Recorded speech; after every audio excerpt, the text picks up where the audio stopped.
아까 제가 시작을 할 때 지난 시간에 토인비 얘기를 했어요. 문명의 발전은 아니면 인류 역사의 전개는 도전과 응전의 반복이다 이런 얘기를 했는데요. 이 자유주의도 똑같습니다. 이 자유주의가 17세기에 나타났다고 일반적으로 얘기를 하는데 우리가 지성사를 꽉 이렇게 보게 되면요. 1759년에 아담 스미스의 도덕 감정론이 출간이 되고 1776년에 아담 스미스의 국부론이 출간이 됩니다. 그리고 1790년에 아담 스미스가 죽어요. 그리고 1818년에 누가 태어나는가 하면은 독일 트리에서 칼 마르크스가 태어납니다. 그리고 1800년도부터 1840년대에 데이비스 리카드 멜더스 존 스튜어트 밀 뭐 이런 사람들이 이제 영국과 뭐 그 유럽에서 사상들이 이렇게 왔다 갔다 하죠. 그리고 우리가 주목해야 될 건 보세요.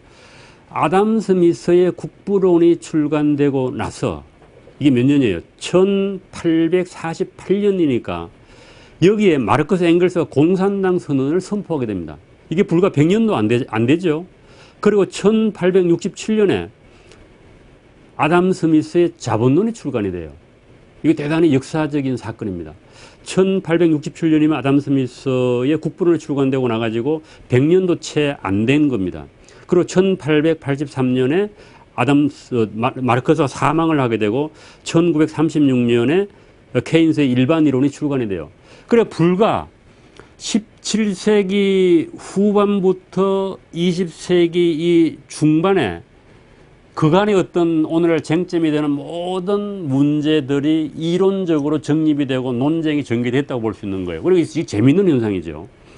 그리고 역사를 보더라도 뭐 유럽에서 계몽주의 사상이 나왔다. 1차 산업혁명이 1700년대에 나타나고 1776년에 독립선언이 나타나고 뭐 영국에서 자유주의 운동이 쭉 나타나고 뭐 남북전쟁이 발발하고 노예해방법이 통과가 되고 뭐 이런 쭉 해서 그다음 1926년엔 뭐예요?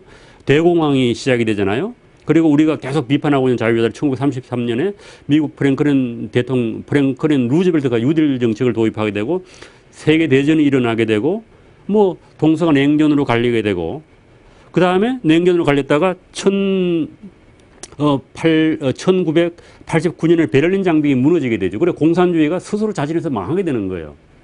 이렇게 본다고 하면 우리 어떤 생각을 볼 수 있는가 하면은 아담 스미스의 사상이나 그 이전에 로커의 사상들이 자유주의라고 하는 걸 세웠지만은 이 자유주의에 따라서 사회가 움직이다 보니까 어떤 미처 생각하지 못했던 자유주의가 원하지 않았던 문제가 발생하는 거예요.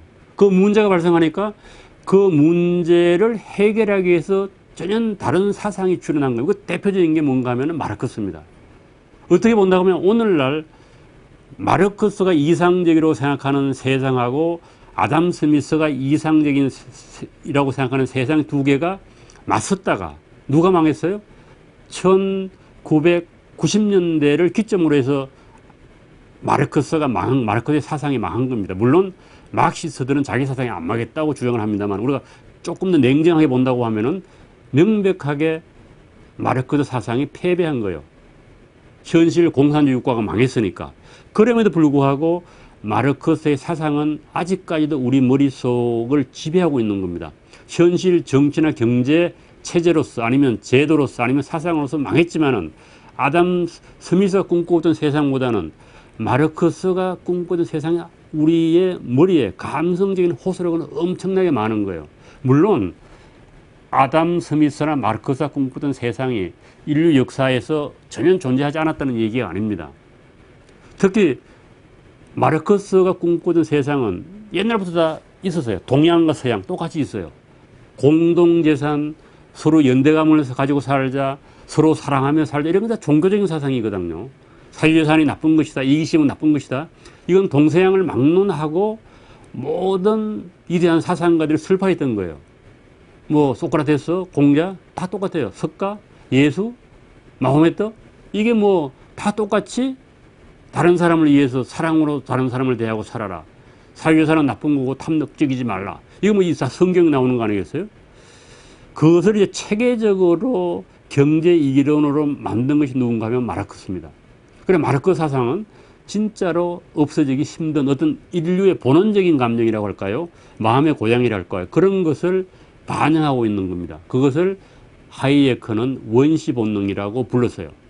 인류 역사를 길게 본다고 하면요, 수십만 년이 되는데 우리 인류가 알고 있는 것도 2500년 되잖아요. 그런데 자본주의라고 하는 것, 시장경제라고 하는 것, 자유주의 사상, 이념으로 자유주의 사상은 불과 300년밖에 안 됩니다. 거기서 본다고 하면 역사가 대단히 짧다고 볼 수가 있어요. 우리 어떻게 본다고 하면 너무 자유주의자들이 실망할 필요 없는 거예요. 사람들이 왜 자유주의를 안 받아들이고 맨날 공산주의적인 생각을 하느냐. 뭐 이건 어떻게 본다고 하면은 유전적으로, 진화론적으로 보면 대단히 당연한 거라고도 볼 수가 있는 겁니다. 이런 맥락에서 보게 되면요, 자본주의가 발전하면서부터 사회적 문제를 일으키는 거죠. 안 일으킬 수가 없어요. 우리가 약을 먹으면 모든 약의 무가성에 부작용이 생기잖아요. 그래서 우리가 이 자본주의를 볼 때도 우리 좀 생각을 좀 바꿔야 되는 게, 자본주의가 완벽한 게 아닙니다. 자본주의는 문제가 많아요. 그리고 시장경제도 문제가 많고 자유주의도 문제가 많습니다. 그럼에도 불구하고 그것을 대체할 다른 이념이 없다는 거예요. 또 경쟁관계에 있는 이념보다는 좋다는 겁니다. 저는 뭐 완벽한 자유주의가 못해서 그런지 모르겠습니다만은 처칠이 그런 얘기를 했다고 그러잖아요. 민주주의는 나쁜 제도다. 그럼에도 불구하고 존재한 나쁜 제도 중에는 가장 좋은 제도다. 뭐 이 비슷한 얘기를 했다고 얘기를 하는데, 자본주의나 자유주의도 그런 게 아닌가. 여기 문제가 많습니다. 그럼 문제가 많지만은 존재했던 사회 경제 제도 중에는 가장 문제가 적은 제도라는 거예요. 덜 나쁜 제도라고 하는 얘기입니다. 이 공산주의 사상이 팽배하고 사람들이 혁명을 꿈꾸고 계속 체제를 뒤집히려고 하는 그런 사상을 포파라고 하는 철학자는 탄미주의 내지는 신미주의라고 표현을 했어요. 세상은 아름다워야 한다는 거예요. 세상은 완벽해야 한다는 겁니다. 그걸 신미주의예요. 그런데 세상은, 존재하는 세상은 다 완벽하지 못하잖아요. 그래서 캔버스에다 우리가 아름다운 그림을 그릴 세상을 뒤엎고 완벽한 세상을 꿈꾸는 것이 누구라는 거예요? 그것이 전체주의, 마르크스주의, 파시즘이라는 겁니다. 글쎄요, 이거는 좀 가격한 일반화가 될지 모르겠는데, 파시스트들, 나치스트들은 대개가 예술가적인 기질을 가진 사람들이에요. 예를 들면은 뭡니까? 히틀러도 뭐예요? 처음에는 예술가 지망생은 있어요. 그림 학교에 들어가려고 그랬잖아요. 거기 합격이 됐으면 세상이 이렇게 안 됐을 텐데. 그런 거예요. 세상을 좀 아름답게 만들어 보겠다. 세상에 추한 것들은 싸그리 다 없애버리겠다. 이 혁명적인 사상이죠. 그래서 자본주의도 저는 문제가 있지만은 그 문제가 있는 것들을 해결할 수 있는 일종의 잠재적 능력도 내장하고 있다는 거죠. 그걸 우리가 자기 수정 능력이라고 부르고 자기 조정 능력이라고 부르는 겁니다. 어떻게 본다고 하면은 마르크스라든지 사회주의자들은 자본주의가 발전하는데 결정적인 기여를 한 사람이라고도 역설적인 얘기를 해볼 수가 있는 겁니다. 그러면은 아까 얘기했듯이 자본주의가 봉건 사회나 그 이전 사회를 깰 때는 대단히 혁명적이었는데, 자유주의하고 결합해서 딴 세상을 만들고 나니까 이것이 뭐가 될 수밖에, 보수적이 될 수밖에 없는 겁니다. 그 얘기는 이론적으로 자본주의와 시장경제와 자유주의를 지키는 것이 자유주의 철학자들의 1차적인 과제가 된 거예요.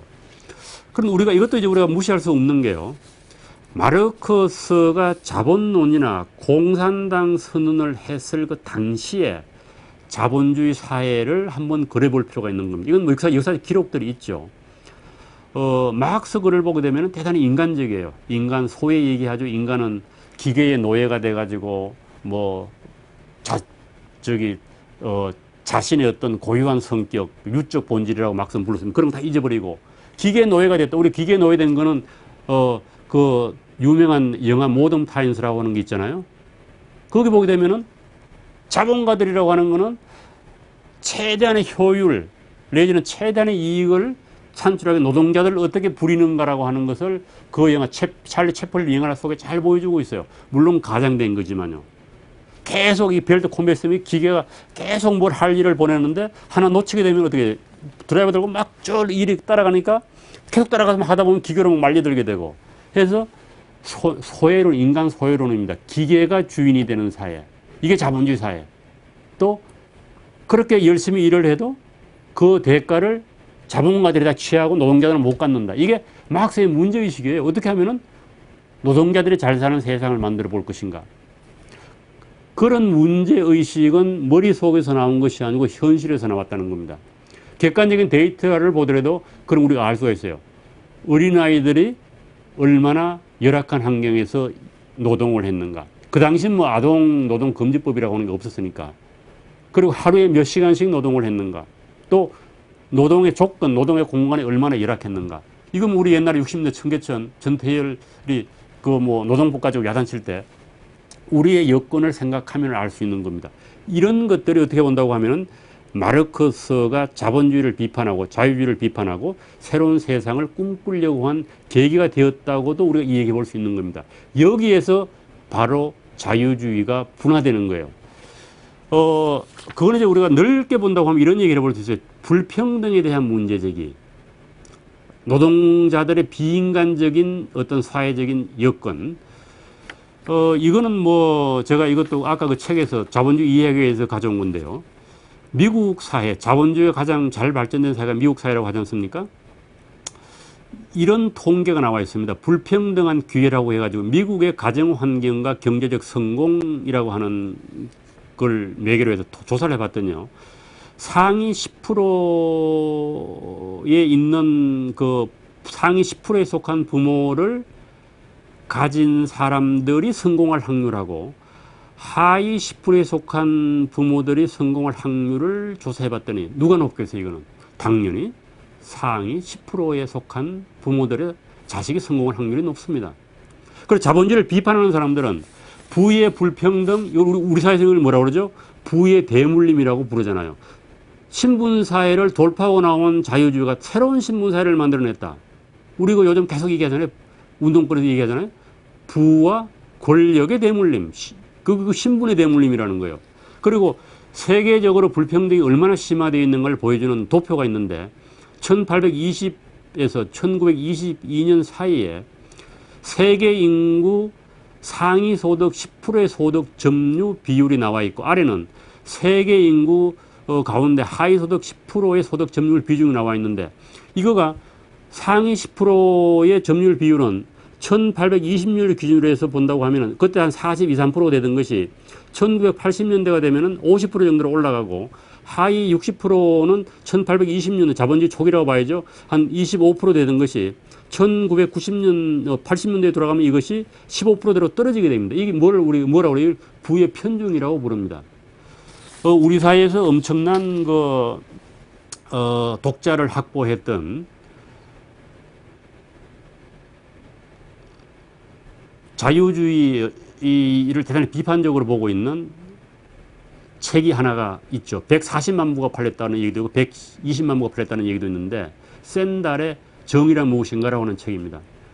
그 정의란 무엇인가라고 하는 책의 세 번째 장인가 네 번째 장에서 자유지상주의, 순수자유, 리버테리언을 소개할 때 앞에 이렇게 나온 예들이 뭔가 하면 미국 사회 소득 불평등이에요. 상위 1%가 미국에서 부를 얼마나 차지하고 있다. 하위 10%는 얼마를 차지하고 있다. 엄청나게 부의 편중이 심해요. 그러면 이거 읽는 사람은 열받게 돼 있죠. 우리나라 계속 얘기하잖아요. 자본주의 내지는 자유주의를 비판할 때에 들고 나오는 게 그런 거예요. 부의 불평등이에요. 부의 불평등. 이거를 우리가 심각한 문제로 봐야 될까요?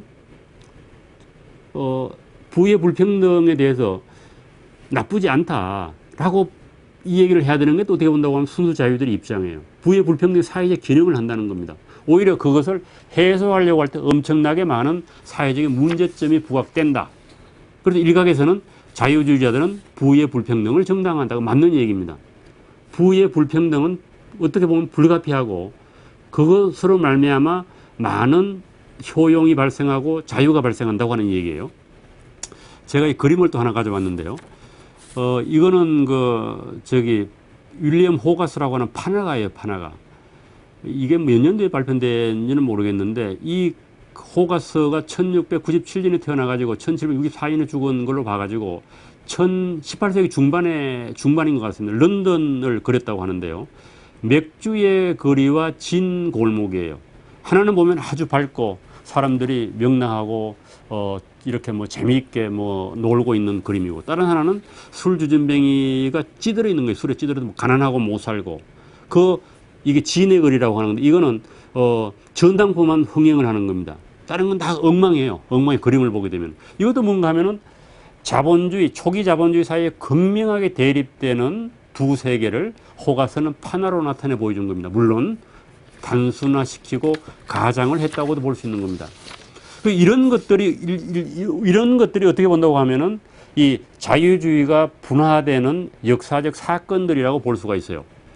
결국 이런 문제의식, 부의 빈곤, 가난하고 못 사는 사람들이 막 등장하는 이런 것들의 문제 해결을 해보겠다고 나온 것이 복지자유주의 출현입니다. 물론 사회주의가 나왔는데 실패했죠. 그러나 복지자유주의는 대단히 어떻게 보면 제가 보기엔 성공적인 것 같아요. 이 복지자유의 기본적인 핵심은 작은 국가가 아니고 국가가 개입을 해야 된다는 거예요. 국가 개입을 해서 시장이 이루어놓은 불균형 내지는 부의 불평등을 바로잡아야 한다는 거예요. 그리고 국가가 개입을 안 하고 시장에 맡겨둔 경제는 반복적으로 불황을 초래한다는 겁니다. 불황. 케인즈하고 연관이 있죠. 불황을 초래해가지고 실업자를 양산해가지고 우리 그 IMF 때 다 체험했잖아요. 이것들이 다 자유시장 경제 때문에 그렇게 됐다라고 이 사람들이 주장하는 겁니다. 이 복지자본주의의 기본적인 주장은 정부가 나서야 된다는 거예요. 정부가 나서야 한다. 복지자유주의자들은 정부가 건강, 주택, 교육을 보장하라는 거예요. 사람들 가장 열받는 거죠. 우리 전통적으로 뭐예요? 몸이 아파도 나는 병원에 한번 못 갔다. 이거 사람들이 가장 열받는 거예요. 병원 문턱에도 못 가봤다. 야간책 못 써봤다. 주택 문제, 교육 문제, 또 연금 문제. 이건 어느 사회나 많은 사람들이, 모든 사람들이 관심을 가지는 겁니다. 이것들을 시장에 맡겨서는 이거 누가 해결해야 한다? 국가가 나서야 한다. 복지 서비스로 해결한다. 참으로 좋은 얘기죠. 그 다음에 경제도 관리해야 된다. 아까 얘기했듯이 가만두면은 시장에 맡기면 주기적 불황이 일어나가지고 공황이 발생해서 엉망이 돼버린다. 그래서 경제 과정에도 개입을 하고 경제의 결과에도 개입을 해야 된다. 물론 공산주의식 개입은 아닙니다. 이것을 정당화하는 철학이 바로 새로운 자유주의.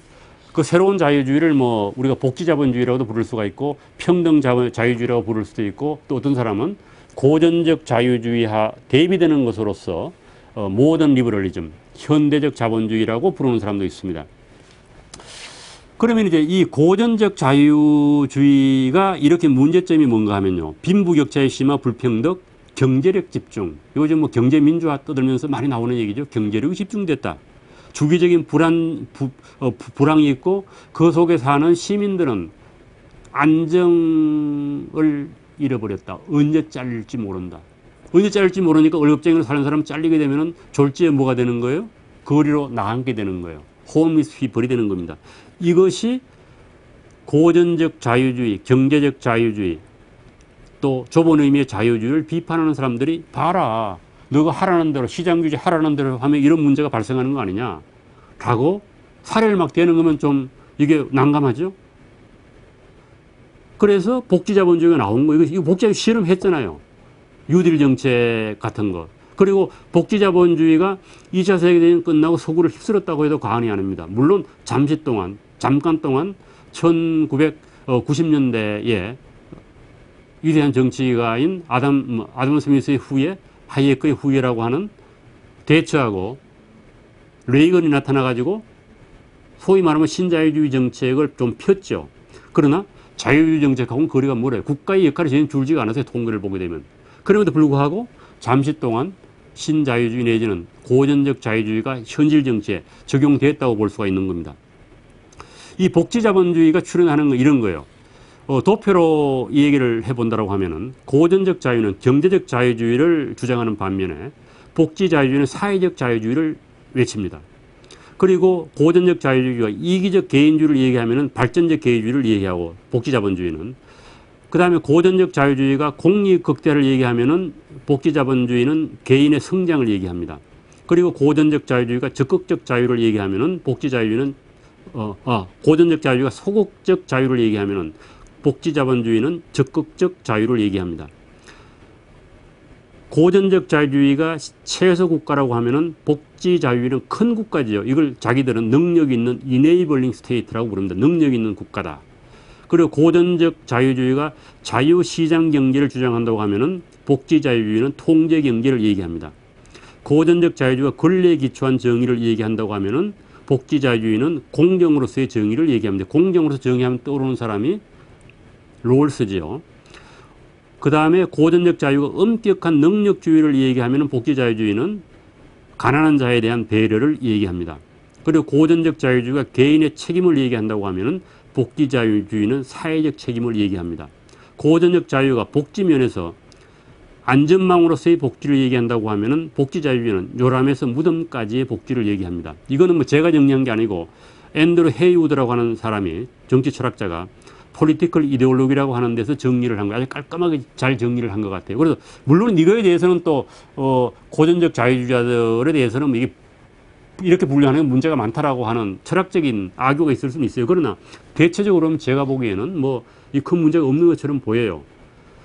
물론 이제 자유주의 사회도 뭐 이렇게 계파가 다양하니까 또 발언이 나올 수도 있죠. 그러나 우리 이제 일각에서는요, 고전적 자유주의를 사회주의로 몰고 갈 수도 있어요. 관점에 따라서는. 그래서 참 이건 좀 어려운 것 같아요. 고전적 자유주의를 사회주의다 이렇게 얘기하고 싶은 욕망도 있거든요. 그러나 어떻게 엄밀하게 본다고 하면은 뭐 자유주의하고 공유하는 요소가 많아요. 우리가 얘기하는 고전적 자유주의하고. 그리고 뭐 고전적 자유주의나 복지자유주의나 자유주의라고 하는 측면에 공통점이 있다는 거죠. 이 사람들은 대체적으로 보면 우리가 둘이 공통점이 있길래 우리가 자유주의라고 부르는 거 아니겠어요? 세세한 부분에서 다르지만요. 대체적으로 공통점이라고 하면 이런 거예요. 인치가 아닌 법치, 법의 지배라고 얘기하지 않습니까? 종교 사상과 표현의 자유, 그 다음에는 경제 교류의 자유. 뭐 경제 현상에 대해서 우리가 이렇게 서로 교환하고 이거 부정하는 사람 없잖아요. 정도의 문제지. 정당한 근거 없이 개인의 자유는 침해될 수가 없다.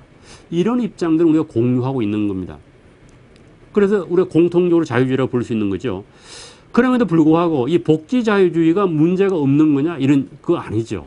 복지자유는 고전적 자유주의의 문제점을 해결하기 위해서 나왔지만 더 큰 문제점을 야기한 거예요. 뭐예요? 계획경제 한번 생각해보세요. 계획경제. 그 다음에 뭐죠? 지나치게 경제적 불평등을 없애야 된다고 평등을 강조하다 보니까 어떤 현상이 일어나겠어요? 국가의 역할이 강화되고 전반적으로 부가 줄게 되는 겁니다. 그 다음에 막대한 공공지출. 이거는 뭐 고전적 자유주의로 안 가기 때문에 발생한 건데 이것 때문에 지금 우리 사회도 진통을 겪고 있고 지금 미국도 그렇고 일본도 그렇고 영국도 그렇고 선진 자본주의들이 골칫덩이 아니에요? 이탈리아, 그리스 경제위기를 맞이했죠. 이 과중한 공공지출, 그 다음에 막중한 세금이에요. 이런 것들은 어떻게 보면 복지자본주의의 문제점입니다. 어떻게 한다고 하면은 이제 우리가 이것도 선택의 문제라고도 볼 수 있죠. 그러나 장기적으로 보게 되면 우리가 어떤 체제를 선택하느냐라고 하는 것은 이 민주주의에 달려 있게 돼 버린 거죠. 그래서 우리나라도 지금 조금 정신을 차려야 하는데 좀 심각한 것 같아요. 박근혜 정부가 들어와 가지고 국민의 복지를 하겠다고 그랬다가 뭐라고 그랬죠? 세금 올리지 않겠다고 그랬잖아요. 어떻게 복지를 확대해요? 세금. 뭐 이렇게 투표할 때는 막 지하 경제를 활성화하고 뭐를 전략하고 어쩌고저쩌고 했는데 실제로 집권하고 보니까 그게 돼요. 그래서 지금 복지국가가 박정희 대통령이 후보 때, 박정희가 아니라 박근혜 대통령이 후보 때 제시했던 복지정책을 지금 리모델을 하고 있지 않습니까? 그건 당연한 거예요. 그리고 세금도 지금 일각에서 보니까 청와대하고 당하고 조율을 하고 있는데 당연히 복지정책 하려면 세금 늘려야죠. 그럼에도 불구하고 당 쪽에서는 뭐야? 내일 선거도 있고 하니까 세금 늘리는 거 반대하고 있지 않습니까? 이런 것들은 전반적으로 자연스럽게 나타나는 거예요. 그래서 우리가 어떻게 본다고 하면은 좀 올바른 이해를 해야 된다. 고전적 자유주의의 문제점하고 복지자유주의의 문제점 가운데 이게 상충관계에 있는 거죠. 한쪽 문제를 해결하려면 한쪽이 또 문제가 되고. 그래서 이 고전적 자유를 더 활성화시키고 발전시키게 되면은 어떻게 본다고 하면은 복지자유주의자들, 막시스트들이 얘기하는 고전적 자유주의의 문제점이 해소될 수 있다고 보는 겁니다. 우리나라에도 자주 왔다 가고 후쿠야마라고 하는 정치 철학자라고 봐야 됩니까? 그 사람이 쓴 역사의 종말이라고 하는 책이 있는데 그 책 상당히 이제 논란이 많았던 책입니다. 거기에 보게 되면 이런 얘기가 나와요. 실제로 자본주의는 그 자본주의를 까부시려고 하기 위해서 나왔던 마르크스가 주장했던 공산주의 이론이 추구했던 목적, 마르크스가 꿈꾸었던 목적을 자본주의가 실현해 줬다고 하는 얘기가 나옵니다. 그 얘기는 뭔가 하면요, 자본주의가 여러 가지로 보기에는 관점이 달라서 문제가 많지만은 마르크스가 꿈꾸었던 세상을 으로 한 발짝 다가가는데 결정적인 기여를 했다는 거예요. 인간적인 세상, 좀 더 풍요로운 세상, 이런 것. 그래서 우리가 이 자본주의에 대해서 조금 더 긍정적인 생각을 가지고 그 문제점을 해결하려고 하는 생각을 가져야 자본주의를 뒤엎겠다. 사회를 혁명적으로 바꾸겠다. 자유주의를 뭐 부르주아의 이익 이데올로기다, 이념 체계다, 이렇게 폄하하는 것은 인류 역사의 발전에 어떤 장애가 되지 않겠는가라고 하는 생각을 해볼 수가 있습니다. 이런 측면에서 본다고 우리가 역사적 사실을 좀 더 냉정하고 좀 더 객관적으로 이해할 필요가 있다고 생각할 수가 있습니다. 감사합니다.